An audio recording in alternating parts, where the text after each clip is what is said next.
What if Columbus had reached India as planned, and the colonization of America would not have taken place? First of all, in such a scenario, the question of politics and wars is of interest. But politics is not the main area of life that would have changed if the Europeans had not discovered America.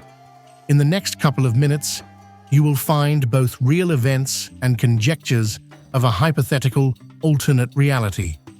Let's start with the question: is it theoretically possible that there was no discovery of America in 1492 in the history of mankind? Of course, yes, because the Columbus expedition was looking for the shortest route to Asia in the 15th century, reaching China, mostly along the Silk Road. This is a 6,500-meter route with the Gobi Desert, the Pamir Mountains, and other difficult geographical obstacles. Such a route is now terrifying for a trader with vans and truckers, but add to this the robbers and the fact that the route will have to be traveled on horseback and you will get impassable territories. Nevertheless, people have been using the Silk Road for a millennium and a half, since the Chinese Han Dynasty opened its borders in 130 BC. But because of the heavy route, there was no need to talk about the massive supplies. They were mainly carrying luxury goods and some spices, so the Europeans came to the idea that even though the ship needs to cover a long distance, it sails on and on, carrying as much as possible and faster.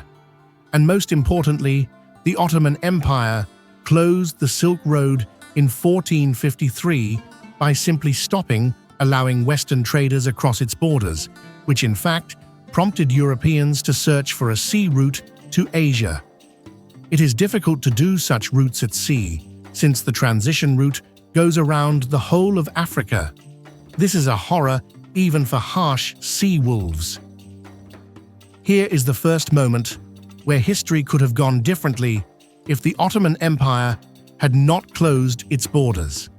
Sluggish trade with Asia could continue to slow down progress for many years, but this scenario is not so interesting.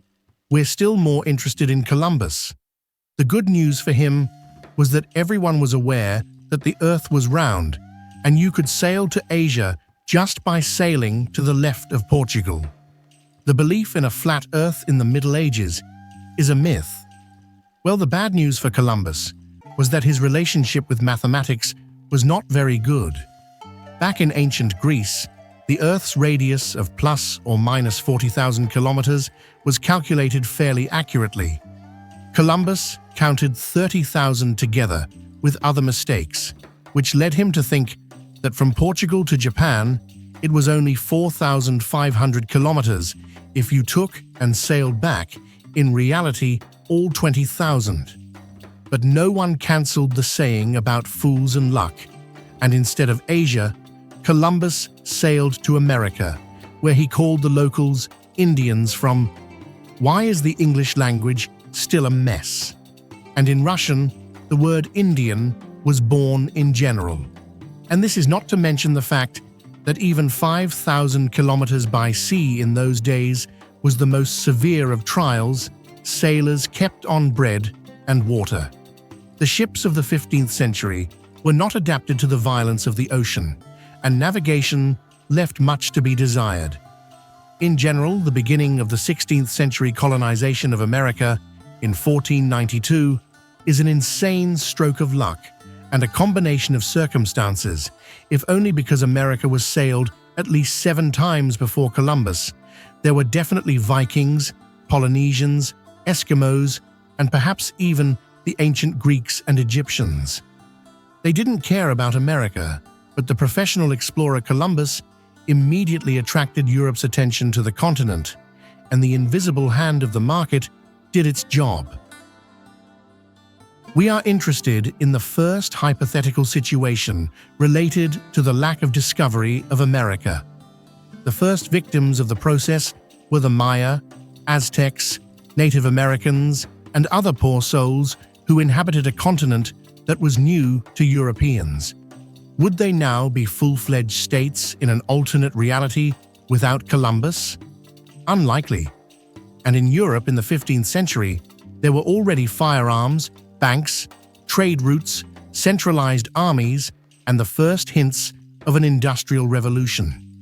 The Aztecs, Mayans, and other American cultures at the same time more closely resembled the civilizations of the Mediterranean 2 to 3 millennia BC. They had bronze casting, but there were problems with iron. They built epic pyramids, but they used animals to continue their ritual sacrifices.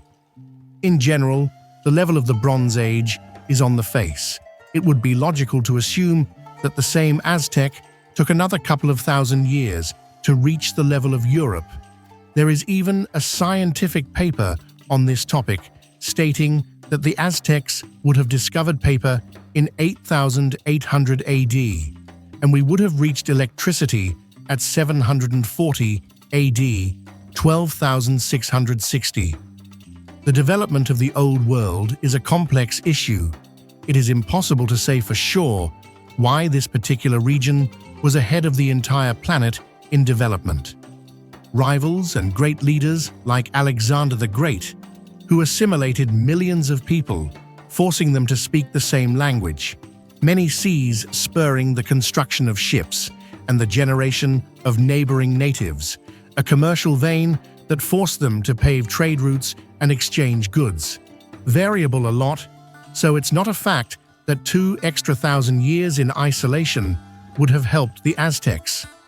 There is an example of isolated Australian tribes who are over 40,000 years old. The 000 years of development have progressed a bit, and in any case, no one would have given the Aztecs that much time to develop. Sooner or later, the Europeans would have sailed to America anyway. The only possible option in which the Maya, Indians, and Aztecs would be full-fledged states in modern times is Europe, which instead of conquering, would decide to share technology with them. Unfortunately, this is contrary to human nature, and in reality, such a thing is impossible. In general, even without the opening of America to the indigenous peoples of the continents, there is not much news. However, paradoxically, they are not very good for Europe either. In reality, Europe would have reached America later without Columbus. And here, no matter how you look at it, the conversation still turns to the United States, the warriors, and the colonies. We have already found out that the Aztecs had no chance, and Europe, even with it, would have reached America with slow development in a couple of centuries. There is no doubt that tens of thousands of people would have poured into the continent in search of a new life too.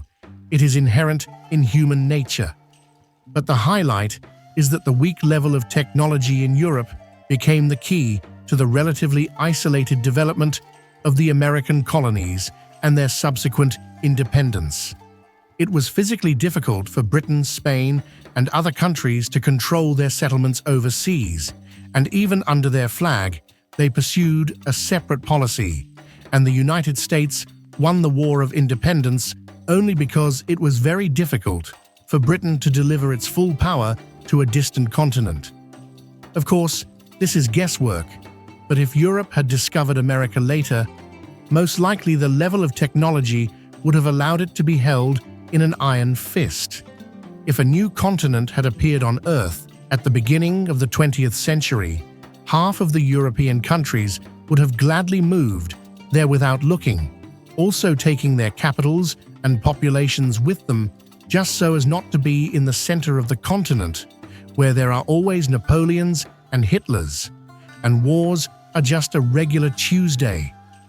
And if several countries had the technology for colonization at once, it is also logical to assume that serious battles would break out for a place in the sun on the new continent. Perhaps even the levels of the world wars they actually were. The 7 Years' War of 1756, in many textbooks, is considered World War Zero because both European countries and their colonies in America took part in it. Now imagine that such a 7-year war would have started 2 or 3 centuries later, not with caravels and muskets, but with submarines and airplanes, and you will get an accurate description of the First World War. However, the existence of the United States as an independent state would be in great doubt. Most likely, the European powers would have dealt with each other. And in what compositions and with what outcome, it is already impossible to predict. In the case of the settlement of America a couple of centuries later, history could have unfolded as it pleased. Unfortunately, the only thing that can be said for sure is that there is no escape from human nature, and the warrior would definitely not be less. Thank you for being with us until the end. If you liked this video, don't forget to like and subscribe to our channel so that you don't miss any interesting new releases. Your comments are very important to us. Share your thoughts below. See you in the next videos.